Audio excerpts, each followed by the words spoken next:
राष्ट्रमेव जयते में अब बात मथुरा की श्री कृष्ण जन्मभूमि विवाद की, जिसमें भगवान श्री कृष्ण के भक्तों के लिए इलाहाबाद हाईकोर्ट से एक अच्छी खबर निकलकर सामने आई। इलाहाबाद हाईकोर्ट के फैसले के बाद वाराणसी की तरफ से आपको बता दें, वाराणसी की ज्ञानवापी की तरह मथुरा के ईदगाह परिसर के साइंटिफिक सर्वे का रास्ता अब साफ होता नजर आ रहा है और हिंदू पक्ष के लोगों को उम्मीद है कि अयोध्या की तरह अब मथुरा में भी मंदिर परिसर से मस्जिद जल्द ही हट जाएगी।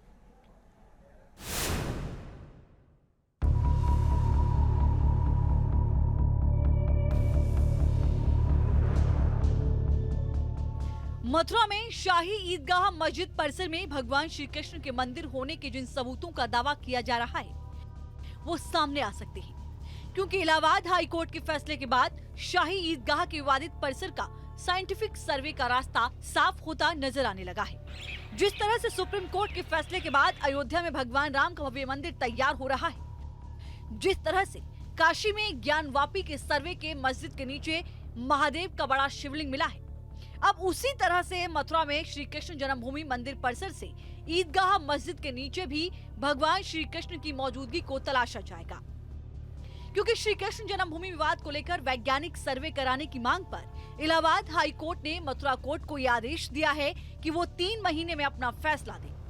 साथ ही हाई कोर्ट ने याचिका के खिलाफ यूपी सुन्नी वक्फ बोर्ड के याचिका पर भी 3 महीने में फैसला सुनाने का आदेश दिया है। कोर्ट कमीशन का जाना बहुत आवश्यक है, जैसे कि स्थिति बिल्कुल क्लियर हो जाए।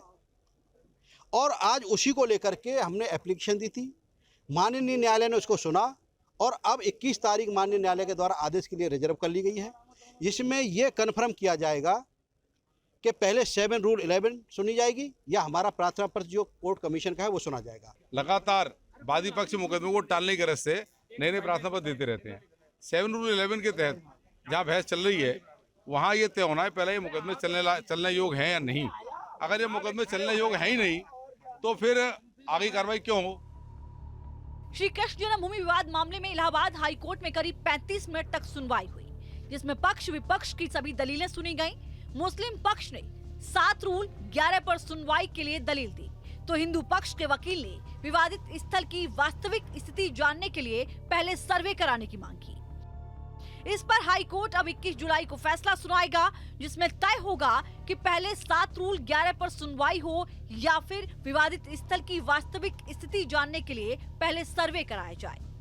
और साथ ही मथुरा कोर्ट इससे जुड़े सभी मामलों का जल्द से जल्द निपटारा करे, और इससे श्री कृष्ण जन्मभूमि के सभी पुजारी बेहद खुश नजर आ रहे हैं। जीत तो सच्चाई की होगी, तो गारंटी है, देर कितने भी लग जाए। जो प्रमाण है वो सब कुछ दे ही दिया गया है, और मुस्लिम पक्ष है जो खामखा उसको लिंगर ऑन करने की कोशिश कर रहे हैं, और ज़्यादा कुछ नहीं है। हमें उम्मीद है पूरी कि मस्जिद हटा के वहाँ मंदिर बनना चाहिए ठाकुर जी का, बिहार जी का। हमें उनसे उम्मीद है इस निचली कोर्ट से जो हाई कोर्ट का ऑर्डर हुआ सब उसको मान्य होगा। दरअसल मथुरा की अदालत में पिछले साल एक अर्जी दाखिल कर विवादित परिसर का वैज्ञानिक सर्वे कराए जाने की मांग की गई थी, जिसके बाद यूपी सुन्नी वक्फ बोर्ड ने इस याचिका को रद्द करने की मांग की थी, जिसका हिंदू पक्ष ने विरोध किया था। लेकिन 1 साल से ज्यादा वक्त बीतने के बाद भी मथुरा कोर्ट ने इस अर्जी पर किसी तरह का कोई फैसला नहीं दिया और मामला कोर्ट में लंबित है।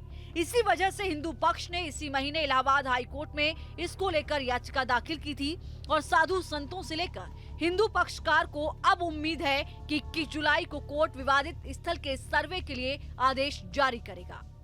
कुछ पूर्ववर्ती सरकारों के द्वारा जानबूझ करके इनको विवादित किया गया था। अब कोर्ट उसको सकारात्मक रूप में ले रही है और न्याय की तरफ कोर्ट बढ़ रही है। जल्द से जल्द न्याय हो रहे हैं, ये न्यायालयों की सक्रियता का जो है परिणाम है, और निश्चित ही है, अब ऐसा मुझे लगता है कि निश्चित ही है, जिस तरह से अयोध्या में राम जी का वो मंदिर मुक्त हुआ है, अब मथुरा में भी श्याम जी का मंदिर भी मुक्त होने का बहुत जल्दी समय आ गया है। धर्मगुरु भास्कर आनंद महाराज का मानना है कि अगर पहले की सरकार ने इस विवाद को सुलझाने की कोशिश की होती तो कब का ईदगाह मंदिर परिसर विवाद खत्म हो गया होता, लेकिन जानबूझकर इसे होने नहीं दिया गया। हालांकि उन्हें अब उम्मीद है कि अयोध्या में जिस तरह से राम जन्मभूमि को मुक्ति मिल गई है, उसी तरह से अब श्री कृष्ण जन्मभूमि विवाद भी खत्म हो जाएगा। हमारा विरोधी जो पक्ष है वो बिल्कुल नहीं चाहता कि इस मामले का निपटारा हो। उनके पास में किसी भी प्रकार का कोई साक्ष्य नहीं है, जबकि हम हिंदू पक्ष के पास में सारे साक्ष्य मौजूद हैं वहाँ मंदिर होने के, और वहाँ पर जो ईदगाह बनी हुई है वो बिल्कुल अवैध है। तो जल्दी से जल्दी माननीय हाई कोर्ट के निर्णय के हिसाब से, हाई कोर्ट के आदेश के हिसाब से मथुरा सिविल जज सीनियर डिवीजन को प्रतिदिन इसकी सुनवाई करके इस मामले का निस्तारण करना चाहिए।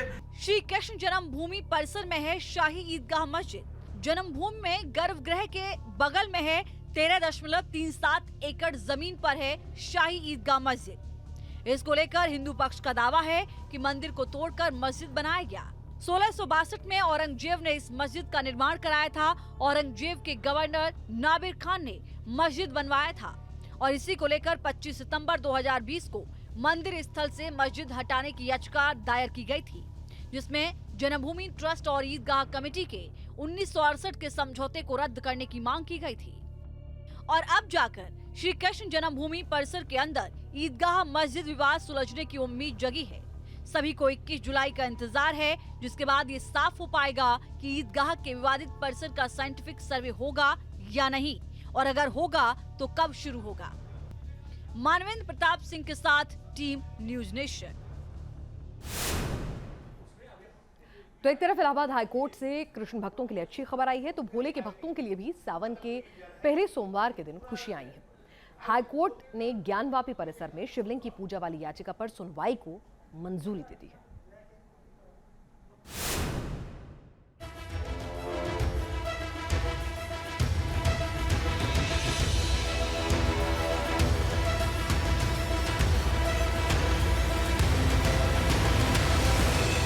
एक तरफ ज्ञानवापी के शिवलिंग का रहस्य और दूसरी तरफ श्रृंगार गौरी की पूजा को लेकर विवाद। ज्ञानवापी मस्जिद में शिवलिंग को लेकर हिंदू पक्ष का दावा है कि वजूखाने में साक्षात महादेव यानी कि शिवलिंग है, लेकिन इस दावे से उलट मुस्लिम पक्ष शिवलिंग को फव्वारा बता रहा है। हालांकि ज्ञानवापी के चप्पे चप्पे पर सबूत साफ देखे जा सकते हैं। इसी बीच ज्ञानवापी परिसर में शिवलिंग की पूजा की याचिका सुप्रीम कोर्ट ने स्वीकार कर ली है। सुप्रीम कोर्ट ने सुनवाई के लिए 21 जुलाई की तारीख मुकर्रर की है।